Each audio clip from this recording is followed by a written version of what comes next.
பேரன்பு கொண்ட பெரியோர்களே, சகோதர சகோதரிகளே, அனந்தேரி கிராமத்தின் மக்களே, உங்கள் எல்லாருக்கும் ஒரு மகிழ்ச்சியான சந்தோஷமான செய்தியை அறிவிக்க நாங்கள் இங்கே வந்திருக்கிறோம். ஆண்டவராகிய இயேசு கிறிஸ்து உங்கள் எல்லாருக்கும் ரட்சிப்பையும் மன மகிழ்ச்சி சமாதான சந்தோஷத்தையும் கொடுக்க அவர் ஆவலோடு காத்திருக்கிறார். இந்த கிராமத்தை பார்க்கும்போது நாங்கள் மகிழ்ச்சி அடைகிறோம். ரொம்ப அருமையான இயற்கையான நல்ல ஒரு அருமையான கிராமம் பார்ப்பதற்கு எங்களுக்கு ரொம்ப சந்தோஷமா இருக்குது. நானும் கிராமத்தில் பிறந்து வளர்ந்தவன் தான். இந்த கிராமத்தை பார்க்கும்போது எங்கள் உள்ளமெல்லாம் சந்தோஷப்படுகிறது. இயேசு என்று சொல்லப்படுகிற ஒரு இரட்சகர், தேவகுமாரன், அவர் மனுக்குலத்தின் பாவத்துக்காக சிலுவையில் அறையப்பட்டார். தம்பி, இந்த கிராமத்தை ஒரு ரவுண்டு மெதுவாக சுத்து, வீடியோ சுத்து, அப்படி சவுண்டு கேட்க வரலாம். இந்த கிராமத்தில் வசிக்கிற மக்கள் இந்த சத்தத்தை கேளுங்கள். இயேசு உங்களை நேசிக்கிறார். இயேசு கிறிஸ்து ஒரு மதத்தையோ கட்சியையோ ஒரு கொள்கைகளையோ பரப்ப ஒரு தனிப்பட்ட மனிதனுக்காகவோ அல்லது கிறிஸ்தவர்களுக்காகவோ இயேசு வரவில்லை. நம்ம எல்லாரும் ரட்சிக்கும்படி, நம்ம எல்லாரையும் சமாதானம் கொடுத்து நம்மை சந்தோஷமா இந்த உலகத்தில் சுபிட்சமாய் காப்பாற்றும்படிக்கு இயேசு இந்த பூமிக்கு வந்தார். நாங்கள் கிறிஸ்தவ மதத்தை பரப்ப இங்கே வரவில்லை. நாங்களும் இயேசு கிறிஸ்துவை உண்மையான தெய்வம் என்று நம்பி அவரை சொந்த இரட்சகராக, தெய்வமாக, குல தெய்வமாக எங்கள் உள்ளத்தில் ஏற்றுக்கொண்டு அவரை துதிக்கிறோம். எனவே மதமாற்றம் அல்ல. இந்து மதத்தில் இருந்து கிறிஸ்துவ மதத்தில் வந்து சேர்ந்துருங்க என்று நாங்கள் சொல்லவில்லை. இருக்கிற மதத்தில் நீங்க இருங்க. எல்லாரும் நம் தமிழ்நாட்டு மக்கள், என்ன தமிழ்நாடு ஆந்திராவா? ஆந்திராவா?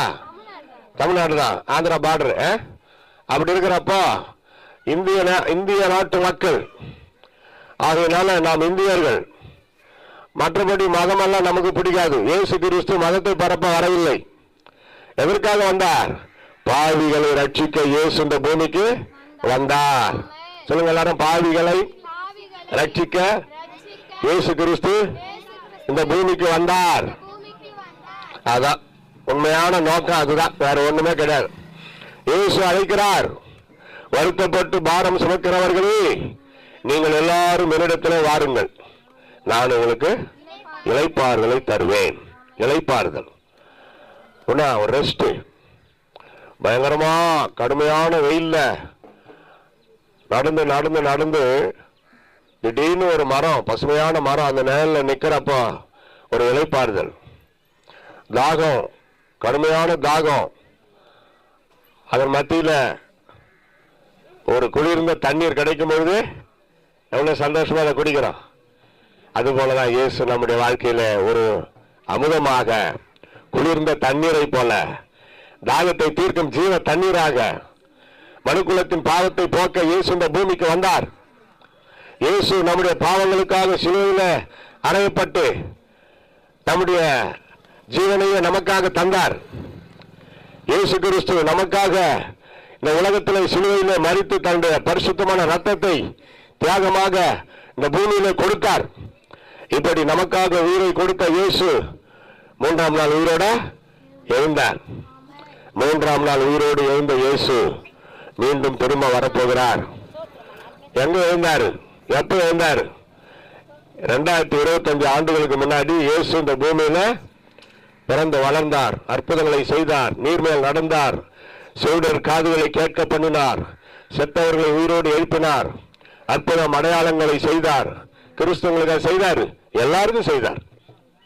அவரை நம்பி வருகிற எவரையும் அவர் புறம்பே தள்ளுவது இல்லை. இயேசு சொன்னார், என்னிடத்தில் வருகிறவனை நான் புறம்பே தள்ள மாட்டேன்.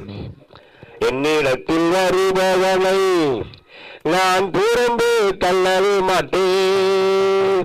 என்னை ஏற்றுக்கொள்ளுபவனை நானும் ஏற்றுக்கொள்வேன். என்னை ஏற்றுக்கொள்ளுபவனை நானும் ஏற்றுக்கொள்வேன். என்னிடத்தில் வருபவனை நான் புறம்பு தள்ளவே மாட்டேன். என்னை ஏற்றுக்கொள்ளுபவனை நானும் ஏற்றுக்கொள்வேன். என்னை ஏற்றுக்கொள்ளுபவனை நானும் ஏற்றுக்கொள்வேன்.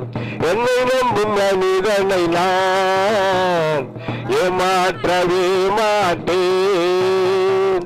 என்னை நம்பும் மனிதனை நான் ஏமாற்றவே மாட்டேன். என்னில் நிலைத்திருப்பவனை நான் கைவிடவே மாட்டேன். என்னிடத்தில் வருபவனை நான் புறம்பு தள்ளவே மாட்டேன். என்னை ஏற்றுக்கொள்ளுபவனை நானும் ஏற்றுக்கொள்வேன். இயேசு கிறிஸ்துவை அன்போடு அழைக்கிறார்.